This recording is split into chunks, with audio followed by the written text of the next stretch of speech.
Hoje o programa é todo do Rodrigo, né? Então, vamos lá.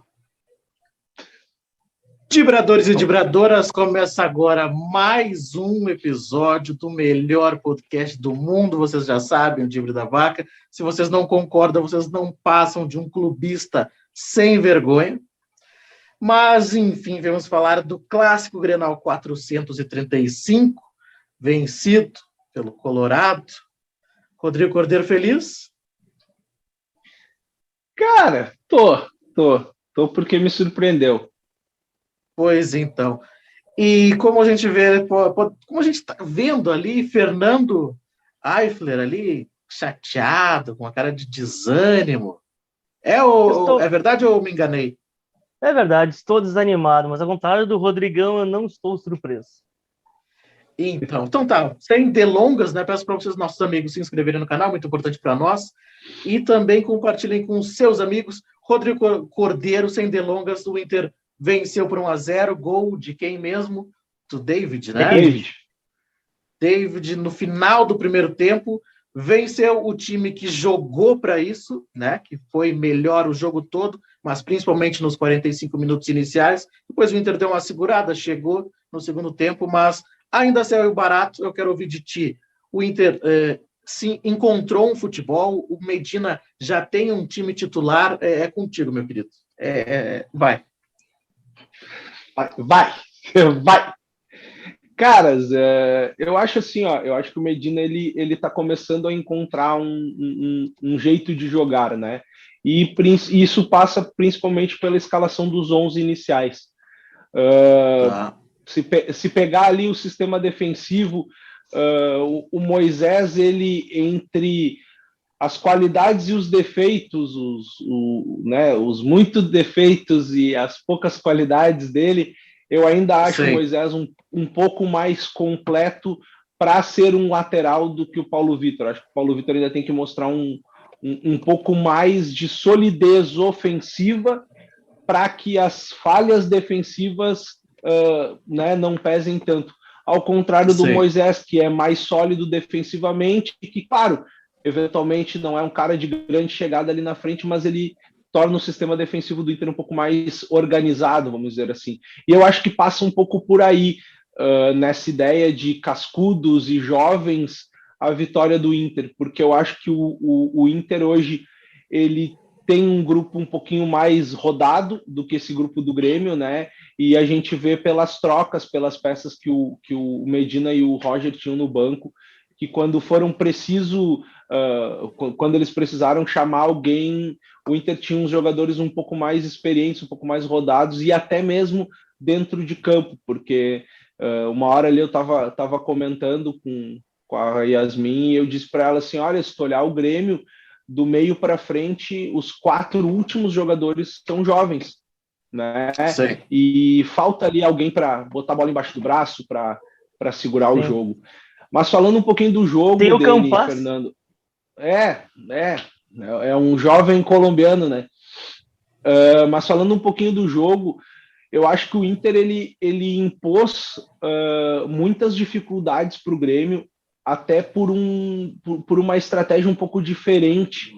O que eu vi, assim, num comparativo com os outros jogos, né? Me surpreendeu, por exemplo, a escalação do Lisieiro e não do Rodrigo Dourado.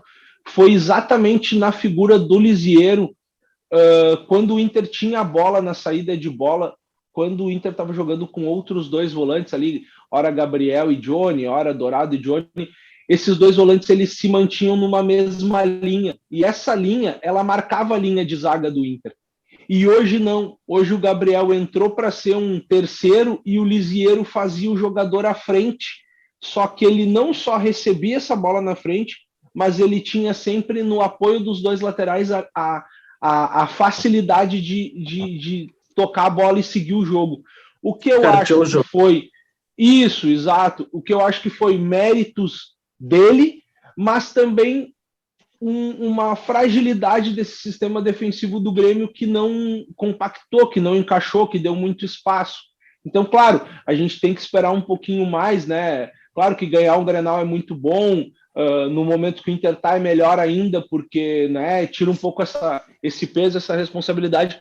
Mas eu, antes de dar meu Deus, foi um jogaço do Inter, não, cara, para mim é pé no chão, porque eu acho que foi uma partida 45 minutos de boa intensidade, bom futebol, uma troca de passes rápidas. O Bustos acrescentou muito, principalmente na parte ofensiva para o Inter. Ele é um jogador do toque rápido, toque sai, então por ali o Inter tramou as principais jogadas. O Maurício foi muito bem. E o cara que para mim fez o gol, mas ficou um pouquinho mais tímido, foi o David. Mas também porque eu acho que ele ainda está, de repente, aprendendo a jogar nessa posição de falso 9, porque para mim o Wesley Moraes ele ainda não apareceu. Então, nessa figura, ele está muito mais preocupado em brigar, em reclamar, e aí o David está aparecendo ali. Agora já é o segundo jogo que ele marca gol e de repente ele está entendendo um pouco mais do posicionamento do centroavante. Acho que o Inter fez uma boa partida, né? Não tem um jogador que foi mal, também não tem nenhum jogador que eu diria que tenha sido o grande diferencial. Eu acho que foi o coletivo do Inter que foi bem. E o que me deixou a melhor das impressões foi que no final do jogo tu via, principalmente nos jogadores, a vontade de dedicar aquela vitória ao treinador. Então eu acho que isso coloca uma pá nessa ideia de que ganhando, perdendo, o Medina iria cair. Acho que dá um reforço maior para ele, mas óbvio, ele tem que provar em evolução em campo, e o que o torcedor espera é o título gaúcho, né? Então ele vai ter aí, de repente, algumas rodadas e depois a fase de mata-mata, o Inter vindo a classificar para poder dar essa sequência, essa firmada no trabalho dele. É isso aí, uma baita de uma análise. Eu gostei assim, do primeiro tempo do Inter, né? Claro, sou gremista, mas o Inter realmente mereceu fazer mais gols, né? O primeiro tempo foi meio que retocável, assim. O segundo, né, esperou um pouquinho mais, chegou, mas não conseguiu marcar. Mas, Fernando, cara, o Grêmio, fala do Grêmio, ou ao menos tenta. Cara, começando que não tivemos um Grenal hoje, como eu comentei, foi um treino de luxo. O Inter teve um treino de luxo contra um time que, assim, ó, como já diz a frase, é RIP Grêmio, né? Descanse em paz, Grêmio. O Grêmio morreu, cara. O Grêmio não existe mais. O que tem lá é um esqueleto, é um arremedo, o que sobrou é os fantasmas que ficam assombrando o Grêmio lá. Que o time simplesmente não existe, cara. Não existe. Não tem nada. O time é ruim. O time pra ser ruim tem que melhorar um bocadinho ainda, cara. Porque, velho, não tem nem pra onde começar. O time não tem nada. O que o Grêmio tinha de bom, digamos assim, que eram os goleiros, não estão jogando nada, estão assustados, que o Breno até foi bem hoje, pelo que vinha apresentando. Não, mas individualmente, cara, salvou. Tu pega os laterais, pega os zagueiros, volantes, meias, os pontas, centroavante, não se salva não tem nada. Tu pode destacar quem foi pior, que pra mim hoje foi o Campas, que, pelo amor de Deus, né? Não tem nem o que dizer da atuação ridícula e patética do Campas, que cada vez que entra em campo demonstra pra torcida, né? Escancara pra torcida porque que nem o técnico bota ele pra jogar, né? Que é ruim, é podre. E... Cara, vai lá, desculpa. Pode não ser tão ruim ou podre, que eu tenho certeza que tem que discordar de mim, mas não apresenta nada, cara. Não apresenta nada. E aí o Grêmio tem Thiago Santos, que deve ter no contrato dele a obrigação de ser titular em todos os jogos do time, né? Se tiver condições, não pode pegar banco, se deve ter em contrato, porque não é possível. Eu não vou nem citar o lateral direito, que depois vou dizer que eu tô pegando no pé do lateral direito, né? Então eu não vou nem citar ele aqui nessa minha explanação. Tu acha que eu ia falar alguma coisa? É isso? Acho. Tenho certeza, na verdade. Fala na cara, então. Fala na cara. Tem que discordar de mim, rapaz. Tem que discordar de mim, trabalhar, fica discordandinho aí. Não, velho, mas... Vai lá. Cara, eu não tenho o que dizer. Eu até tava catando alguns dados aqui. A atuação do Grêmio hoje foi tão patética. Fazia muitos anos, eu não me lembro do último jogo onde o Grêmio tenha sido dominado tão amplamente pro Inter. Acho que a última vez que teve um domínio tão grande do Inter foi na fase áurea do Alessandro ainda. Então, tipo, alguns dados, cara. O Inter teve 63% de posse de bola, que ok, para o domínio não é tanto assim. Finalizações foram 18-4 pro Inter. E a gol foram 9-1. Isso explica tudo, cara. Explica tudo. O Inter é um time ruim, é um time fraco, é um time desajustado, um time que não tá entrosado, um time que não encaixou, que foi ameaçado por todos os times do interior do Rio Grande do Sul, pelo Globo do Rio Grande do Norte e pelo Grêmio, não. O Grêmio é o único time que não conseguiu ameaçar o Inter. Eu ainda acho que tem aquela coisa para mim que eu comentei aqui no episódio passado, ou retrasado, que o colega, né, o Lucas Colar, do Voz do Gigante, comentou que ele tinha certeza que o Inter, apesar da fase ridícula, ia jogar muito bem o Grenal, para depois os jogadores serem dando letrinha para a torcida, letrinha para a imprensa, que a gente gosta, viu como a gente joga e tal. Então eu sabia que o Inter ia jogar melhor o Grenal hoje, eu concordei com a visão dele, mas eu vejo que a atuação do Inter hoje foi elevada pela não atuação do Grêmio. Pela fragilidade do Grêmio. Pela fragilidade do Grêmio. O Grêmio hoje se nivela aos times do interior do Rio Grande do Sul. E o Inter se aproveitou bem disso, entrou com muito mais vontade. Tinha jogadores mais experientes, mais cascudos e isso fez toda a diferença, cara. Analisar o Grêmio hoje é difícil porque o Grêmio não tem nada. Não tem nada para ser analisado. É tu pegar um arremedo e falar peça por peça, porque coletivamente não sobrou nada. Tá. Bom, a minha análise do Grêmio, né? Eu já falei um pouquinho do Inter, mas enfim, o Rodrigo falou muito melhor, né? Enxerga melhor o jogo. Cara, o que eu posso falar do Grêmio? Tá, eu vejo, o Grêmio tem um time muito jovem, realmente, o quarteto final do Grêmio é jovem, mas, assim, faltam uns cascudos, mas faltam cascudos bons, não adianta ter uns cascudos feito o Thiago Santos. Eu acho que já é o terceiro ou quarto episódio que eu falo do Thiago Santos, porque não dá, o cara é muito ruim. Aí eu tava falando com o Matheus, né, o vagabundo sem vergonha, aquele canalha ordinário, que, seguinte, eu vejo várias pessoas reclamando do Jeromel, mas vejam se eu não tenho um pouquinho de razão. O Jeromel a gente sabe, tem 36, 37 anos, né, não vai ter mais aquele vigor de 5 anos atrás, mas ele ainda é o melhor zagueiro do que o Grêmio tem hoje, enquanto o Kahneman não pode jogar. Aí tu vê do lado direito do Jeromel tem o Orejuela, que eu acho o Orejuela um bom jogador, mas para um time que está ajustado, não o Grêmio hoje. Cara, a gente pode discordar, Fernando, mas eu gosto do Orejuela, só que num time ajustado, não do jeito que o Grêmio está hoje, tá? Porque não tem como. Aí do lado esquerdo do Jeromel tem o Bruno Alves, que é um zagueiro ruim, um zagueiro lento, e aí o cara não servia para o São Paulo, o cara era reserva do São Paulo. Tu acha que ele vai resolver para o Grêmio sendo titular? Não. Aí do lado esquerdo lá tem o Nico, que no ataque ele vai bem, mas na defesa ele não consegue desconstruir, né, digamos assim, a jogada do adversário. E na frente do Jeromel tem o Thiago Santos. Ou seja, o quarteto que envolve o Jeromel é muito ruim, por isso que ele tem que sair. E aí ele não vai ter o vigor para voltar. A gente vê o Jeromel saindo muito para a intermediária, no meio de campo, dando combate. Por quê? Porque o quarteto do lado dele é ruim. O quarteto ali, defensivo, é muito ruim, é fraco. E aí eu tenho que ver gente falando mal do Jeromel, que é o melhor zagueiro que a gente tem por enquanto. Aí eu até falei para o Matheus, olha, hoje o Grêmio, né, vem falhando defensivamente, mas é muito fácil fazer gol do Grêmio, porque tu bota alguém do lado do Jeromel para o Jeromel sair. O Jeromel sai, é um latifúndio nas costas dele. Porque o Bruno Alves não vai chegar, o Orejuela é fraco, do outro lado, né? Então é isso. O time que explorar o Jeromel vai fazer gol fácil no Grêmio hoje. Essa é a grande questão.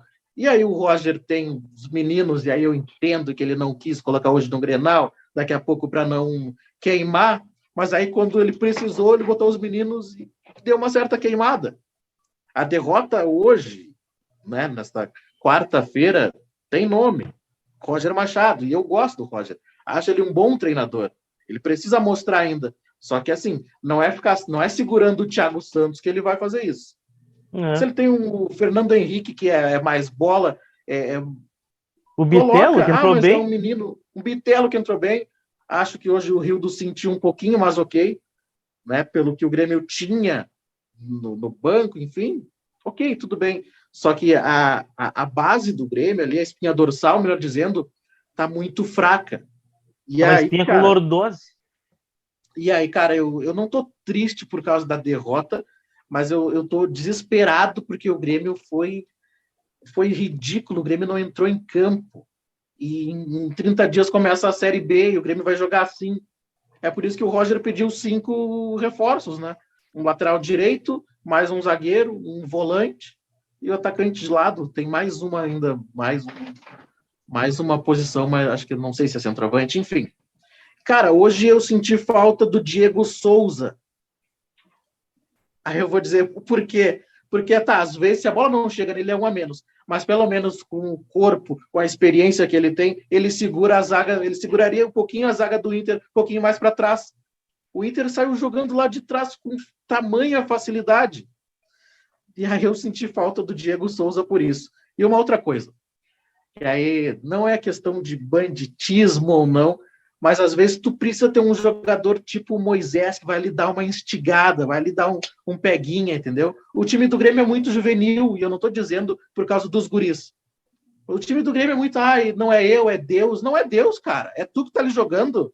Dá um peguinha no cara, não vai para matar, mas dá um peguinha. Não. O time do Grêmio, tira o pé. Que isso? Tirar o pé tá de brincadeira, cara. Que isso? No nosso joguinho aqui, a gente faz um grenalzinho, tu vai dar um peguinho no tornozelo do cara. E a gente é amigo. Aí os caras estão ganhando muito para deixar o cara. Não, passa aqui, meu querido. Vai lá, faz o gol. Tá de brincadeira. Que isso. Mais respeito com o torcedor. Eu achei o jogo hoje, a sensação que eu tive é que os jogadores foram talvez um pouco mais instruídos por toda a situação que aconteceu a ser um pouco mais tranquilos, né?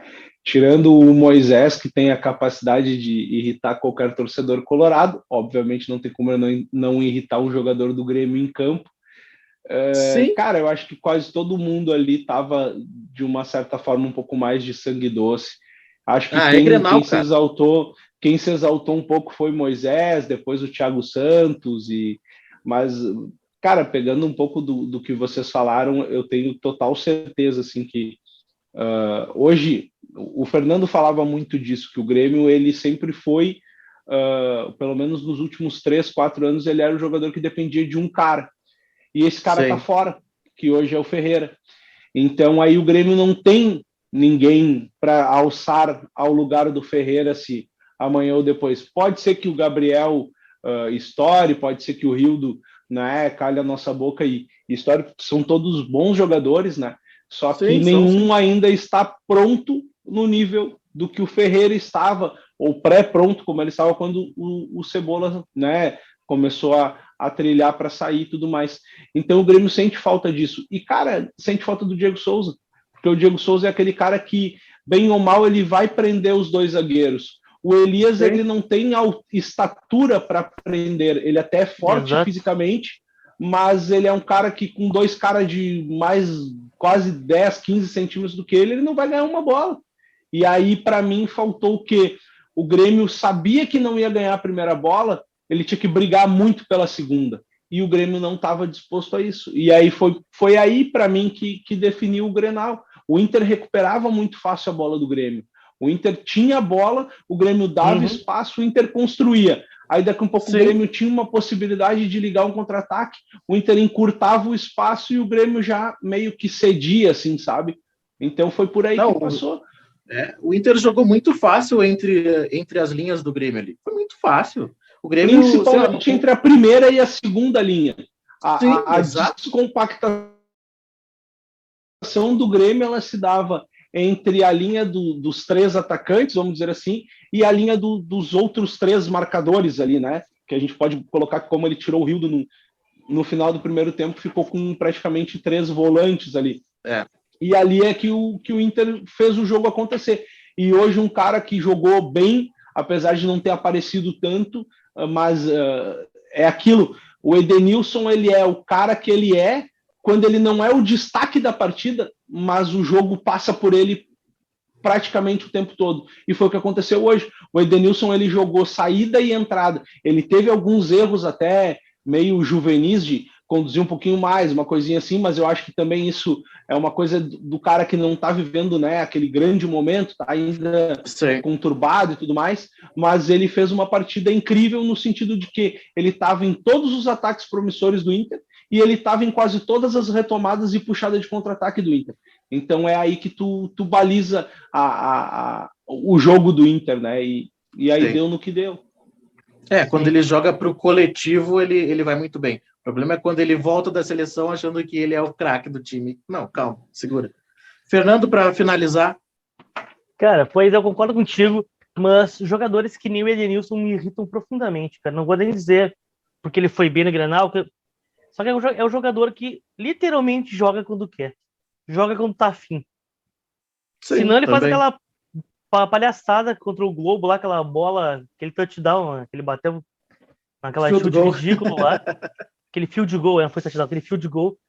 Cara, tipo, esse jogador pra mim me incomoda muito, porque é um jogador que, tipo, jogou bem o Grenal, aí bate no peito, vai pra torcida, sabe? Volta a ganhar uns pontinhos, depois se joga em jogos mais tranquilos, mesmo que o Inter não ganhe, ele se esconde, não faz nada.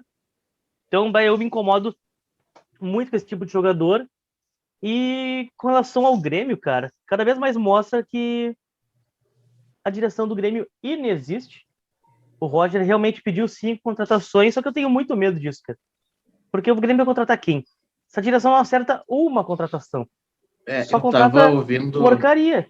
Vale. Eu tava ouvindo na Gaúcha, né, antes do jogo ali, pré-jornada, Sim. que o Grêmio tá aceitando, tá pensando, né, e aceitando entrar em déficit, né? Déficit, sei lá.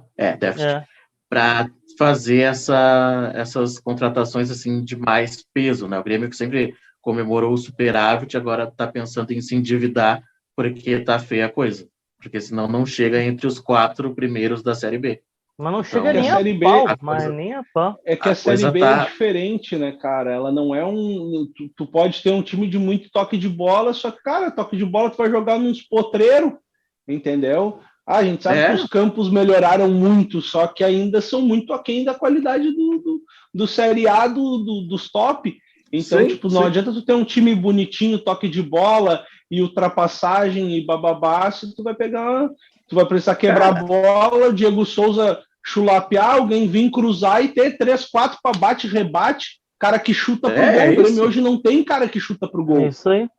Os pontas do Grêmio, eles têm medo de chutar, é o que o Dourado disse, né? Tem medo de ser feliz. Hoje tu via o Lisiero, cara, o Lisiero uma hora pegou uma bola e ele abriu acho que 1 quilômetro na frente dele, ele conseguiu mirar o único jogador do Grêmio que estava mais pro lado. A bola perigava sair na lateral, mas ele tentou ser feliz. Não podemos culpar. Ele tentou a alegria dele, né? Ia ser lindo quando acabasse, mano. É aquilo, né? Tu tem que tentar os 3 pontos, né? Dentro e fora de campo, é o que importa. Mas, meus queridos amigos... Rodrigo Cordeiro. O cara largou aquela piadinha by Tinder para finalizar o episódio depois de ter perdido o Grenal. Essa foi. Tipo assim, ó, tô indo pra noite aí, gurizada, se rolar, rolou, né? Fui. Que barbaridade, não foi isso daí. Cara, eu tenho que mandar um abraço pro meu amigo Ian, né? Colorado, tava no Beira-Rio. Ele mandou assim: se o Inter ganhar, tu vai mandar um abraço, né? Porque a gente mandou no episódio passado, retrasado, que o Inter foi eliminado. Então tá, Ian. Um abraço para ti e vai tomar no cu. Rodrigo, é isso de Inter? Cara, é isso de Inter. Não tem muito o que ser dito. Apesar da vitória, não foi uma coisa tão, né? Acho que o jogo em si foi muito, foi uma melhora bem significativa do Inter, comparado a ele mesmo, mas também porque pegou um adversário completamente destruído em campo. É verdade. Fernando Eifler, para encerrar, o que tu fala aí, rapaz, contigo? Cara, para encerrar, é que eu tô apavorado pro ano. O Grenal, eu não tinha a menor expectativa, tanto que eu não fiquei nem puto, nem indignado. Fiquei mais bravo quando perdeu pro Mirassol, que inclusive conseguiu ser eliminado hoje da Copa do Brasil pelo Azures. O Azures. Que eu nunca já ouvi falar na minha vida, mas enfim. E, cara... Seria o Grêmio, hein? Seria o Grêmio, eliminado pelo É, Azures. provavelmente. E, cara, o ano vai ser muito longo, muita coisa tem que mudar. E, velho, é difícil tu pensar por onde mudar. Eu não sei por onde mudar. Na verdade, eu sei por onde começar a mudança, que é tirando o Thiago Santos do time. Primeira coisa é tirar o Thiago Santos do time. Tem que tirar, não dá. E, cara, o Grêmio vai ter que erguer as mãos para os céus e rezar para o Ferreira não se lesionar ao longo do ano, porque se nós vamos ter alguém diferente, vai ser o Ferreirinha. Se alguém pode nos salvar e fazer esse time jogar minimamente melhor, vai ser o Ferreira e o Diego Souza metendo bola para dentro. O Grêmio vai jogar praticamente todos os jogos com 10 em campo, mas se sobrar a bola na área, a gente marca gol. Porque vai ser isso porque, cara, eu já não consigo ter muita esperança do time melhorar tecnicamente, porque eu não confio nas contratações de direção. Que assim... Vai lá, desculpa, te cortei. Porque eu não confio nas contratações da direção. O Grêmio, sempre que contrata mal. Só fazer um adendo bem rápido. Tu comentou do Bruno Alves, que é um jogador muito fraco, né? Aí o Grêmio vai lá e faz um esforço desgraçado para se livrar do David Braz. Cara, se tu se livrar do David Braz, conseguiu se livrar do Paulo Miranda, por que diabos tu contrata um cara do mesmo nível, ou pior? Então mantém o cara. Faz sentido. Então mantém o cara que já tá aqui. Não tem porquê. Até porque o cara foi embora, o Grêmio deve estar pagando alguma parte do salário, se ele não rompeu o contrato, que já nem sei mais. Então, cara, sério, se é pra... mas esse cara não dava mais, a torcida tava queimada. Sim, mas tu não tem capacidade para trazer um cara minimamente melhor, tu mantém no elenco e bate no peito. Olha, eu não sou capaz de trazer um cara melhor, então não tem por que dispensar o cara. E é isso aí, agora... chega, deu. Mas agora tu já falou em erro de avaliação, isso o Grêmio vem sofrendo no mínimo uns 2-3 anos, né? Que o Grêmio vendeu os seus melhores jogadores e aí a reposição foi sempre com refúgio, naquela esperança do Renato vai fazer o cara jogar e não sei o que. Então, esse legado ruim do Grêmio, né, já é antigo. Eu não vou voltar aqui, né, porque vocês já sabem a minha opinião, outra hora eu posso falar da onde começou a ruir o Grêmio e o Grêmio não percebeu, né? Mas, meus queridos, um grande abraço, Fernando, um grande abraço, Rodrigo. Valeu, tamo junto. Obrigado a todos que tiveram a paciência de assistir até esse momento. Voltamos, né, pós-jogo ou a qualquer momento com alguma opinião, ou não, né? Ou só lamentação mesmo, porque olha... Só choradeira. Jogo do... É só choradeira. É só choradeira, cara. Tá louco. Grande abraço, meus amigos. Voltamos, né, em alguma hora, algum momento. Um grande abraço e vambora.